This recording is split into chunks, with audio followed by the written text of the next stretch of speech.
हजारों वर्ष तक चला मूर्धदैत्य के साथ, 1000 वर्ष तक गदा युद्ध चला है भगवान विष्णु का। गदा युद्ध में जब भगवान विष्णु हार गए तब मल्लाह युद्ध प्रारंभ हुआ। कहते हैं हजारों वर्ष निकल गए, 10, 20, 25, 50,000 वर्ष केवल मल्लाह युद्ध में निकल गए भगवान विष्णु के, तो भी नहीं हारा। आखिरी में भगवान विष्णु की हापड़ी थोड़ी ऊंची, भगवान विष्णु को लगा कि ये हार नहीं रहा।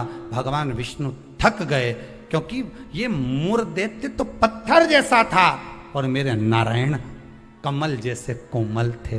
भगवान एक जगह जाकर बैठे, लक्ष्मी जी ने, पद्मावती जी ने, माता लक्ष्मी ने जाकर पूछा, नाथ हुआ क्या है? भगवान कह रहे हैं मैं थक चुका हूं, हजारों वर्ष से युद्ध लड़ रहा हूं, पर तुम ये हारता नहीं है। तब लक्ष्मी मैं आता हूं तो रुक। लक्ष्मी जी को क्षीर सागर में रोका और भगवान नारायण दौड़ कर गए बद्री विशाल।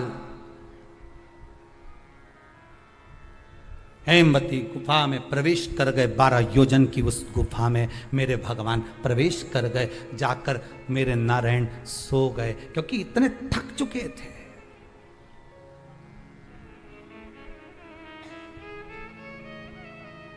इतने थक गए थे और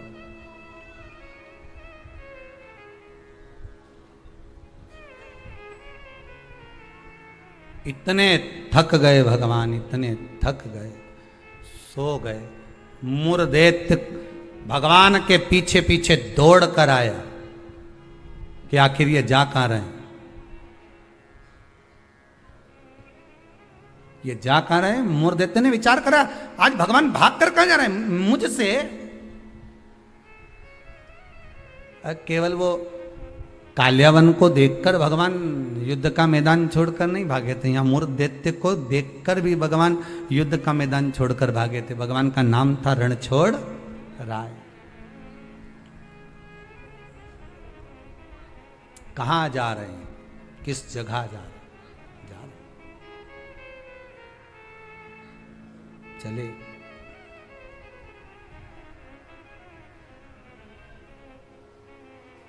गुफा में। मूर्धदैत्य ढूंढते ढूंढते उस हेमवती गुफा के अंदर प्रवेश करने लगा।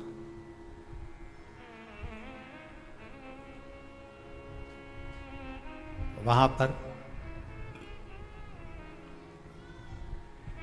हेमवती गुफा में जैसे ही प्रवेश करा, उस समय पर पाप पुरुष,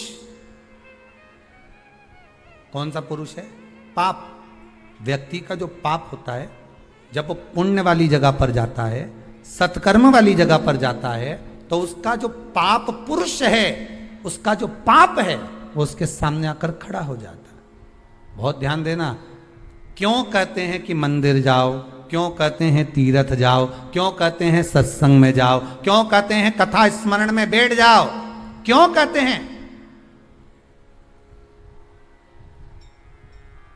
हमारा जो पाप है वो हमसे, जैसे ही हम तीर्थ गए, जैसे ही हम भजन में गए, जैसे ही हम कथा में गए, जैसे ही हम कीर्तन में गए, जैसे ही हम स्मरण में गए, जैसे ही भगवान की भक्ति में हम पहुंचे, हमारा पाप जो हमारे सम्मुख में था, हमारे साथ में था, वो पाप हमसे दूर हो जाता है। और मूर्धदैत्य के सामने वही पाप पुरुष आकर खड़ा हो गया। अंदर प्रवेश कर रहे थे मूर्धदैत्य, पाप पुरुष ने रोक दिया, कहां जा रहे हो तुम?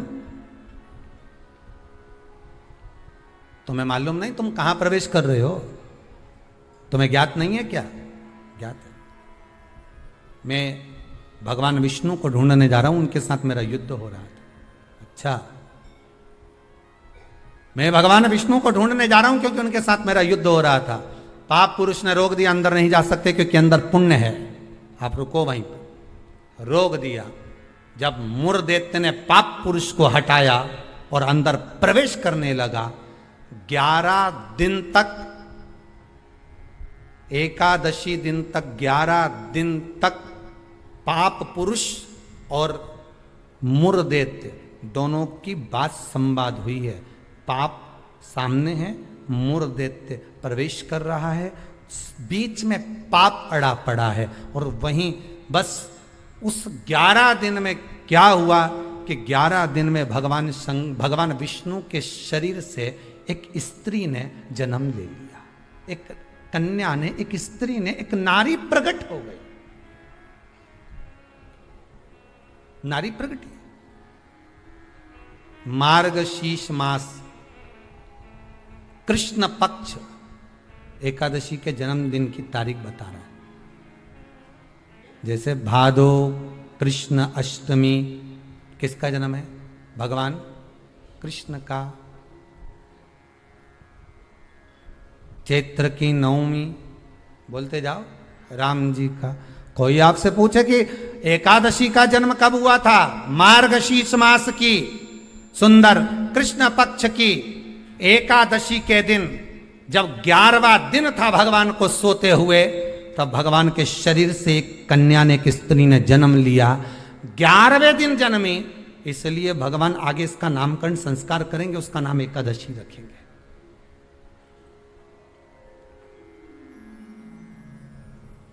इसी को कहते उत्पत्ति एकादशी, उत्पन्ना एकादशी। प्रकट हो आप पुरुष ने देखा कि कोई कन्या आ रही, बड़ी सुंदर है, बड़ी सरल, बड़ी अच्छी दिख रही है। और पाप पुरुष ने देखा इतनी सुंदर कन्या, इतना सुंदर उसका स्वरूप,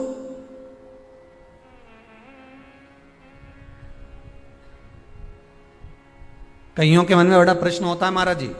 कई माताएं बहुत प्रश्न करती हैं, कहती हैं गुरुजी क्या एकादशी का व्रत केवल वेदव्य नारी करती है? क्या एकादशी का व्रत केवल संत करते हैं, साधु करते हैं? नहीं नहीं, एकादशी का व्रत तो जन्म लिया बच्चे से लेकर मृत्यु के घाट पर पड़ा हुआ व्यक्ति भी एकादशी का व्रत कर सकता है। अपनी एकादशी स्वयं करो, मरने के बाद दूसरे लोग एकादशी दें, उससे अच्छा है कि अपना अकाउंट में खुद जमा करते चलो। तो बुरे वक्त में थोड़ा बहुत कहीं ना कहीं अपने का यमदूत आ गया, यमराज आ गया और उसने कहा लाओ एकादशी दो। अब तुम तो इंतजार में बैठी कि अभी 12वां तो हम दो, तो क्या 12वां के कहीं करेगी? तो क्या 12वां के हमारा छोरा उन्हें एकादशी देगा? तुम खड़े रहो। अब वो 10 दिन तक तो इंतजार करा। गरुड़ पुराण में लिखा है जीवात्मा के जब प्राण छूटते हैं, किसी के प्राण छूटे, प्राण छूटने के 10 दिन तक जीवात्मा घर की अटारी पर रहती है। अब 10 दिन के बाद तो जाएगी। अब तुम तो कह रही अभी रुक जाओ रे, अभी कहाँ जा रहे हो? अभी एकादशी मेरे को मिलेगी, हमारा छोरा देगा, बहू देगी, बड़ी बहू देगी, छोरा देगा, पोता देगा, पोती देगी, नाती देगा, पंती देगा। और पंडित जी जब बैठे संकल्प दिलाया, बोलो तुम्हारे दादाजी के कितनी एकादशी दोगा? तो क्या हमने 5 दी, कोई के हम 14 दी, कोई के हम 10 दी, कोई के हम 3 दी, कोई के हम 2 दे दिए। तो कहीं दादाजी कहीं भिखारी था? ये दादाजी की कथा नहीं, अपनी कथा। अपन क्या भिखारी है जो दूसरे की एकादशी लेकर जाएंगे?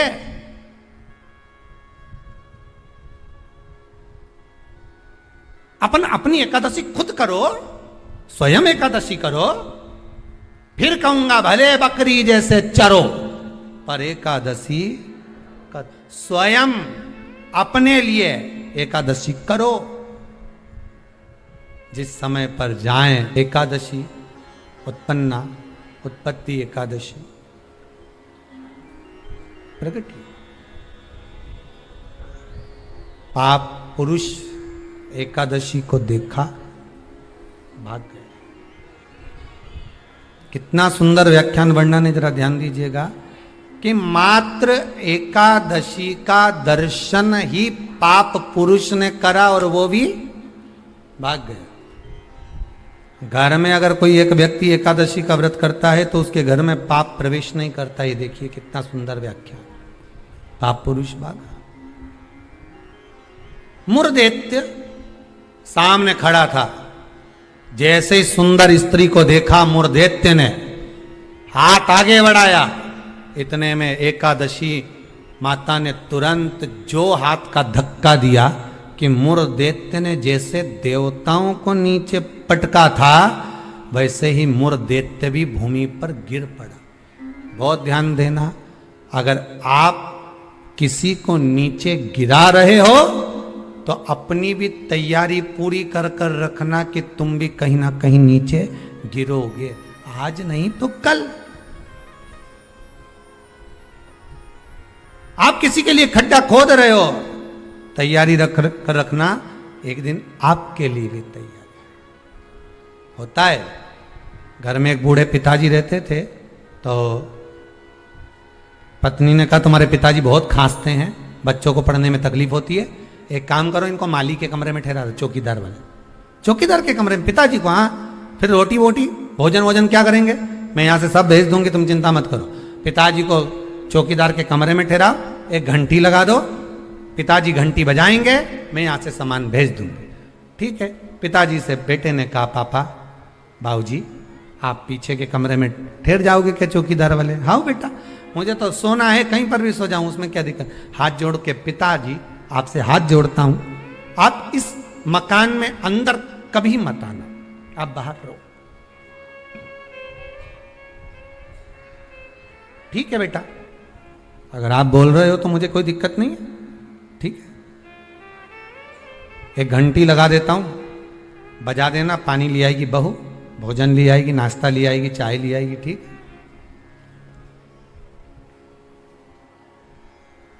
घंटी लगा दी, पिताजी घंटी बजाते, बहू सामान भेज देती। एक दिन पिताजी ने घंटी नहीं बजाई, बेटे ने कसम दी थी अंदर मत आना मकान। बेटा शाम को आया, पत्नी से पूछा क्यों, पिताजी को चाय भोजन नाश्ता वगैरह दिया? पिताजी ने घंटी नहीं बजाई, हो सकता उनके पास रखा होगा। बेटा शाम के समय पिता के कक्ष में जाकर देखता है पिता पलंग से जमीन पर पड़े हुए थे। पूछा, जल का छींटा दिया, बेहोशी में पिता थे, उठे, क्या हो गया पिताजी? पिताजी बोले प्यास लगी। पानी नहीं पिया क्या आपने? भोजन नहीं किया? नहीं, मैंने खूब घंटी बजाई पर कोई सामान लेकर नहीं आया। बेटे ने घंटी बजाकर देखी तो घंटी नहीं बज रही थी। पिताजी घंटी तो बज नहीं रही है। पिताजी बोले मुझे लगता है घंटी के तार को ऊंदरा ने कतर दिया होगा, चूहे ने कतर दिया होगा।